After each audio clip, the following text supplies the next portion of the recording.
avait une araignée comme as. Putain, elle était sur le... Ah, ça me dégoûte. Ah, je supporte pas les araignées, je suis désolée.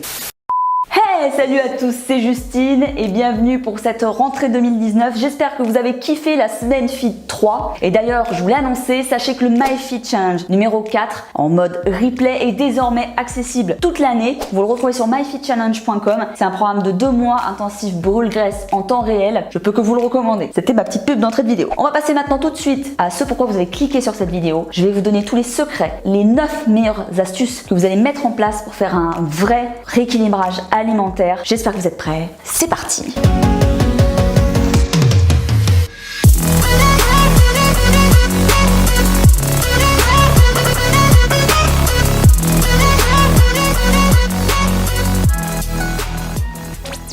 Alors sachez que cette vidéo est un petit peu longue, donc je vous conseille de vous installer, de prendre un moment où vous avez le temps de la regarder en entier, et même si vous le pouvez, de prendre un petit carnet avec des notes, ça peut être une bonne idée. Alors vous pensez peut-être déjà manger normalement, sainement, équilibré, parce qu'on est d'accord qu'au départ toutes ces notions, on n'y comprend que dalle. Mais que chi, c'est du chinois. Mais vous allez voir que grâce à cette vidéo, vous allez comprendre énormément de choses, parce que crois-moi sur parole, ma petite Jeannette ou mon petit Jeannot, que le rééquilibrage alimentaire, ça m'a changé la life. Je te mets le sommaire des 9 points qu'on va aborder ensemble. Reste bien jusqu'à la fin. Chacun de ces points a des petits secrets. Donc on va passer au petit 1 tout de suite.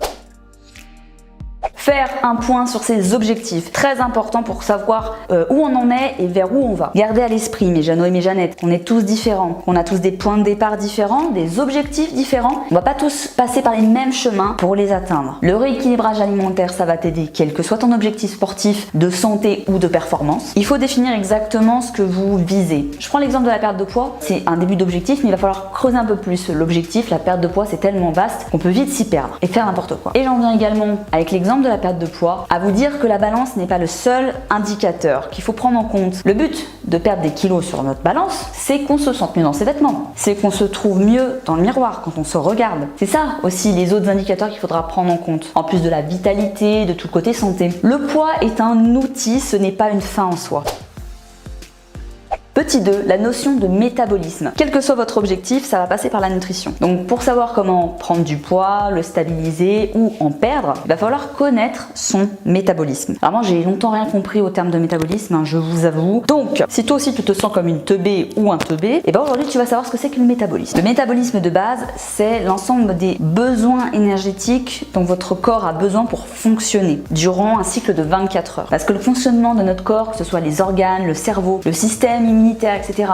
Il fonctionne tous les jours. Donc on parle là vraiment des dépenses liées au fait qu'on soit vivant. C'est l'ensemble des réactions chimiques qui sont liées à ton petit corps. Toutes les réactions chimiques de ton corps, elles sont liées soit à la création de quelque chose, soit à la destruction de quelque chose. La création, ça va s'appeler l'anabolisme. Ça peut être justement la construction musculaire, la production d'hormones, d'enzymes, etc. Je vulgarise volontairement dans cette vidéo, bien sûr. À l'inverse, tout ce qui constitue les réactions de destruction, de dégradation, ça va s'appeler le catabolisme, comme la fonte de la masse musculaire, l'atrophie, la destruction de certaines cellules, etc. Notre corps détruit des cellules et en construit de nouvelles. C'est le cycle de la vie.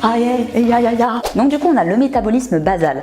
À ça on va rajouter les facteurs liés à l'activité sportive. Là on parle pas encore des dépenses liées au training. On parle du fait que vous avez par exemple une certaine activité soit très sédentaire, soit plutôt actif, une certaine masse musculaire. Et d'ailleurs plus vous êtes musclé, sans parler de bodybuilding, plus vous allez dépenser de l'énergie. Âge, taille, poids égal, si je suis plus musclé qu'une autre personne, je vais dépenser plus d'énergie qu'elle. Petit exercice, si vous voulez, je vous invite à vous peser à jeun le matin, imaginons au milieu de semaine, au moins 2-3 jours après votre cheat meal, sans avoir mangé ni bu, après être allé aux toilettes, pour être dans des vraies conditions de pesée. Vous notez votre poids. On va multiplier ce poids entre 30 et 35, c'est-à-dire par exemple moi j'ai 26 ans, je vais plutôt le multiplier par 35 parce que je suis plutôt active. Mon papa qui a 63 ans, lui va plutôt multiplier par 30 parce qu'il a un métabolisme qui est plus lent vis-à-vis de son âge et qu'en plus de ça, il n'est pas très actif. Je pèse 64 kg actuellement. Oui, j'ai repris du poids après les vacances d'été. Je le multiplie par 35, ça me fait 2240 calories. Ce calcul est vraiment ultra simplifié. Si vous voulez avoir un truc encore plus précis, il y a une formule que je vous mets ici, que vous pouvez également essayer à la maison avec une calculette. Ça permettra d'avoir un résultat encore plus poussé, encore plus détaillé. À ces 2240 calories, là je peux rajouter les dépenses énergétiques liées à un training.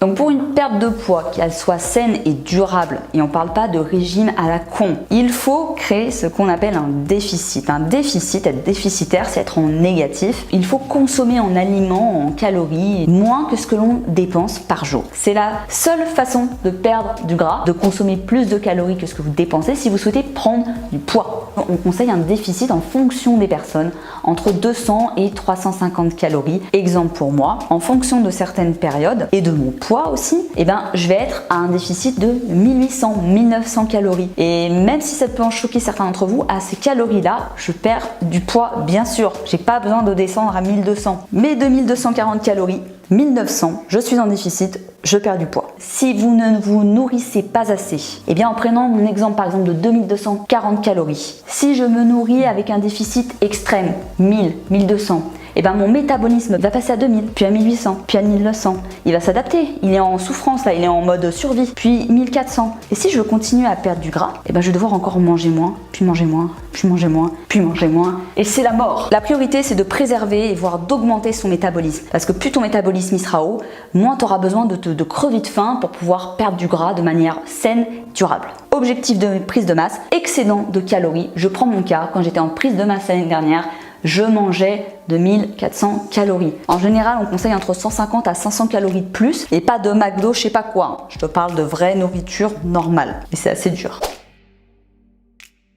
4. L'hydratation. Ça correspond à 50% de votre équilibrage alimentaire. Vous allez voir que boire de l'eau, ça va littéralement changer votre vie. C'est ce qui va venir drainer les déchets. C'est ce qui va venir vous donner de l'énergie. C'est ce qui va permettre à votre corps de récupérer. Un corps qui récupère, qui est hydraté, qui est en forme, c'est un corps qui brûle du gras ou qui assimile mieux les protéines pour construire du muscle. Genre, est-ce que ça t'est pas déjà arrivé que tu étais sur ton canapé, t'as un coup de fatigue, tu sais pas d'où ça vient et du coup ça te fout une flemme de malade? Je te jure que l'hydratation, ça change beaucoup de choses. Très important pour réguler l'alimentation acide et la consommation notamment de viande animale et de certains produits industriels ou les fast-food ou les trucs vraiment très transformés. Très très important pour la récupération post-entraînement. Buvez pendant votre journée, pendant votre training et beaucoup après. N'attendez pas d'avoir soif. Ça me donne soif, excusez-moi, j'en parle, mais il faut que je m'hydrate aussi. Je vais donner l'exemple. N'attendez pas d'avoir soif pour boire. Si vous sentez une sensation de soif, c'est que c'est déjà trop tard. Faut faire au mieux et augmenter sa consommation d'eau et essayer d'y penser en se trouvant des petites astuces. 1,5 litre, 2 litres et demi si vous faites du sport. Pareil, petite astuce, les légumes et les fruits, on les recommande entre autres aussi parce qu'ils sont gorgés d'eau et ça va vous permettre de continuer à vous hydrater par l'alimentation et pas seulement que par l'eau en elle-même. Parce que ça va aussi prévenir d'énormément de maladies et éviter l'apparition de problèmes de santé. La qualité de l'eau qu'on boit joue énormément. Et c'est vrai que moi je prends beaucoup l'eau au robinet et je pense qu'un de ces quatre, on va se pencher là-dessus avec Thibaut, on va mettre un adoucisseur ou un filtreur d'eau directement sur le robinet ou sur la tuyauterie pour justement éviter de boire l'eau du robinet des villes qui ne savent pas forcément, on ne sait pas trop ce qu'il y a dedans, etc. Bref, personne n'est parfait chez soi, on est bien d'accord. Le but c'est de faire de son mieux. On va parler maintenant des macronutriments. Très très important, c'est ce qui va venir composer votre assiette. C'est ce qui fait qu'en fait, il y a une différence entre manger sainement et manger équilibré. Manger sainement, c'est manger des aliments sains. Manger équilibré, c'est manger des aliments sains avec la bonne répartition. Je suis partisane, personnellement, de peser ces aliments au début d'un rééquilibrage alimentaire. Pourquoi? Parce que vous allez vous rendre compte de à quoi ressemble une quantité de 100 g de riz et une quantité de 500 g de riz. Parce que c'est pas la même quand tu calcules tes macros après. Et vous allez apprendre plus ou moins après à savoir visuellement combien font une banane, comment prendre à la louche voilà, vos féculents, etc. Et ainsi, le reste de votre vie, de votre année, vous n'aurez pas forcément besoin non plus de peser. Vous ferez après ce qu'on appelle de l'alimentation intuitive et parce que vous aurez justement ces notions visuelles de grammes et d'aliments. Et si vous sentez que vous êtes stressé par ça et que ça vous va pas, n'hésitez pas à vous faire encadrer par un spécialiste dans le domaine de la nutrition, vous faire accompagner, peut-être que vous en avez besoin. Ça peut être encore une fois un outil comme pour le poids, c'est pas une fin en soi. Parce qu'en plus, on va pas tous assimiler ces macronutriments de la même manière. C'est la nature qui est comme ça. On n'y peut rien. Il y a trois grandes familles de macronutriments. Il y a les protéines, les lipides et les glucides. Et bien sûr, les micronutriments, les fibres, etc. Je vous invite tout de suite à cliquer dans un petit repère que je vous mettrai en haut juste ici qui va vous faire tomber sur cette vidéo qui vous expliquera comment calculer vos macros. Et pas que pour perdre du gras, bien sûr. Donc tu cliques dessus en haut et tu la mets de côté, tu la regardes bien juste après celle-là. Ça va te permettre de calculer tes grammes de protéines, de lipides et de glucides. C'est très important, ça fait partie de ton rééquilibrage alimentaire. Et on parle bien sûr des micronutriments. Donc tu cliques tout de suite, tu le fais, je sais que tu n'es pas encore en train de le faire, tu vas le faire, tu la regardes après. Tu vas pas faire la moitié du travail. Notion un peu plus complète, l'équilibre acido-basique. Par mon expérience des tendinites, il fallait que je l'inclue dans cette vidéo, c'est très important, pas très compliqué. En fait, tous les aliments qu'on consomme, ils ont un caractère plus ou moins acidifiant. Et l'acidité d'un aliment, c'est pas son goût acide, ça n'a rien à voir. Par exemple, le citron est un aliment qui n'est pas du tout acidifiant, qu'il est acide.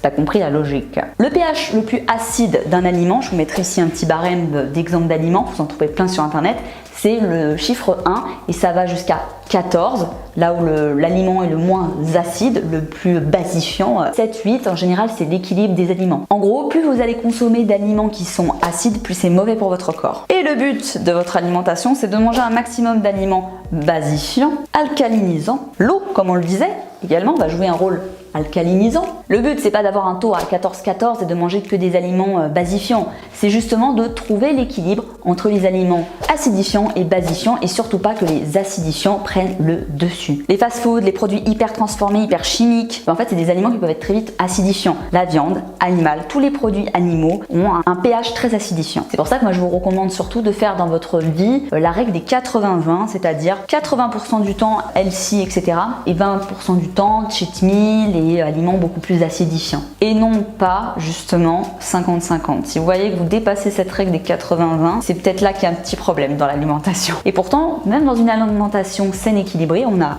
viande, légumes, féculents et la viande est acidifiante et le reste va venir basifier. L'assiette sera donc équilibrée. Donc on essaye bien sûr du coup de limiter les sodas, le sucre raffiné, industriel, très chimique. Pareil, le sport à haute intensité va rendre votre corps acide, c'est-à-dire que c'est pour ça qu'on vous déconseille le surentraînement. C'est notamment pour ça que je vous dis de pas non plus trop cumuler les hits avec la muscu, avec la course à pied, avec la randonnée, parce que c'est très mauvais pour ton corps. Et une alimentation acidifiante, alcalinisante, eh ben, ça va vous permettre aussi de très bien récupérer et d'éviter les risques de blessures. Les différents repas et collations. Alors il y a plusieurs écoles. Il y a celle des 3 à 5 repas par jour, petit-déj, midi, soir avec 1 à 2 collations. Et il y a celle du jeûne intermittent. Je vais vous partager dans cette vidéo mon mode de vie à moi qui est celle de la première option, c'est-à-dire des 3 à 5 repas par jour. Ça ne veut pas dire qu'il n'y a que celle-ci qui est bonne pour vous. Il faut peut-être essayer les deux. Moi je sais que le jeûne intermittent, je vous en avais parlé, c'était pas un mode de vie qui me correspondait. À vous de vous faire votre propre expérience et si vous voulez la mienne, vous l'avez juste ici. Le petit déjeuner, ce n'est pas le plus important de votre journée, c'est juste le premier repas. Il a juste été prouvé en fait que si vous le sautez, il y a plus de risque d'obésité d'après les statistiques des chercheurs et des études qui ont été faites parce que les gens vont se réfugier quelques heures plus tard dans des grignotages et pas des grignotages qui sont sains et surtout en grande quantité, hein, le truc de Kit Kat, les M&M's, les viennoiseries au boulot. Quand t'as pas de petit déjeuner, la pause de 10 heures quand tu dois prendre un café, tu te jettes dessus comme une mort de faim. Alors que quand t'as bien un petit déjeuner le matin, t'arrives au travail déjà avec un peu plus d'énergie, même si les premiers temps, si vous n'avez jamais l'habitude, vous pouvez un peu être barbouillé, c'est normal parce que votre corps il n'a pas l'habitude. Et en plus de ça, si vous consommez un peu de protéines le matin, ça vous booste, vraiment ça donne un vrai coup de fouet. Vous avez d'ailleurs sur la chaîne, pour vous aider à avoir des idées de petit déjeuner healthy et sain, 2 vidéos, ça fait plus de 10 recettes de petits déjeuners différents qui sont disponibles sur la chaîne. Je vous invite du coup vivement à aller les voir. Buvez de l'eau au seau du lit, c'est incroyable la sensation que ça vous fait. Votre corps il n'a pas bu de toute la nuit, c'est le premier geste que je fais le matin, ça me fait tellement du bien, j'ai la bouche pâteuse. Donc le petit déjeuner, vous pouvez commencer progressivement si c'est pas encore votre cas aujourd'hui. Et puis après, vous faites aussi en fonction de votre ressenti. Ne vous forcez pas, ne vous rendez pas malade. Si vraiment ça passe pas le matin, passe pas le matin. Le midi, si tu es au taf ou à la cantine, je te conseille vivement, c'est ce que je faisais quand je bossais dans le commerce, de faire des tupperwares à l'avance, la veille de préférence, et tu es sûr de savoir ce que tu manges. Même si tu es en déplacement dans les voitures pour les personnes qui sont commerciales, etc. C'est pareil pour les gens qui travaillent de nuit, d'ailleurs ce schéma-là, il se décale juste au niveau des heures. Pareil, tu as plusieurs vidéos de recettes sur la chaîne que je t'invite vivement à regarder. Et tu as aussi surtout le compte de mon compagnon Thibaut, où là, je pense qu'au niveau recettes, tu as largement le choix. Essaye juste de pas te goinfrer le midi parce que tu vas avoir l'effet de somnolence une demi-heure après, t'endormir sur ton clavier ou devant tes clients. Pas le top. Ou même en cours, tu vas t'endormir comme ça devant ta prof, c'est ta collègue qui va te réveiller. Et moi, personnellement, le midi, je me prends mon petit café avec un petit carreau de chocolat noir, noir, 85%.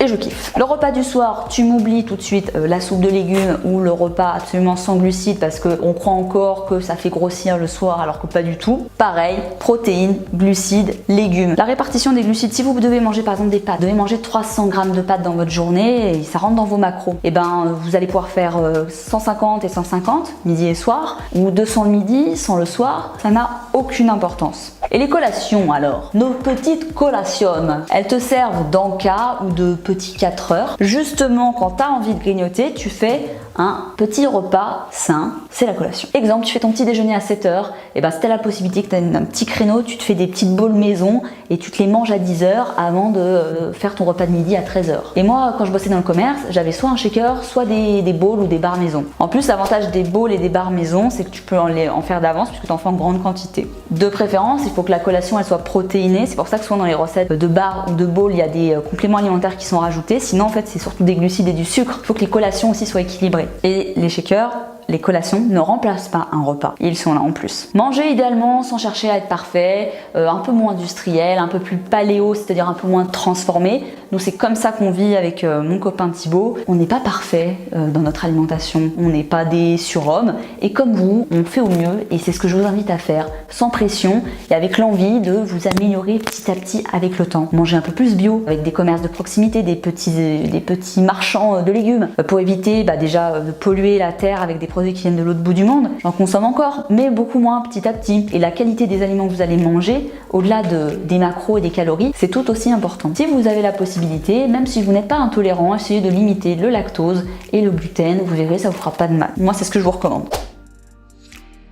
8e notion, ô combien importante, le sport. Alors forcément, je vais vous recommander de faire du sport en plus de votre équilibrage alimentaire. Alors ça voudra pas dire devenir sportif de haut niveau, je ne le suis pas moi-même.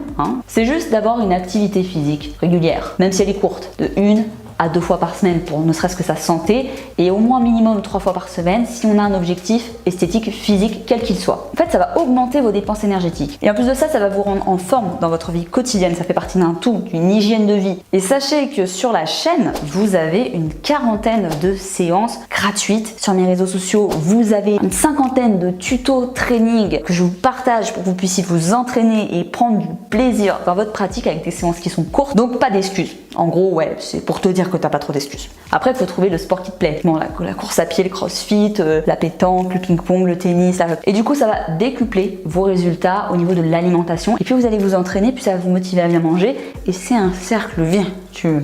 Voilà.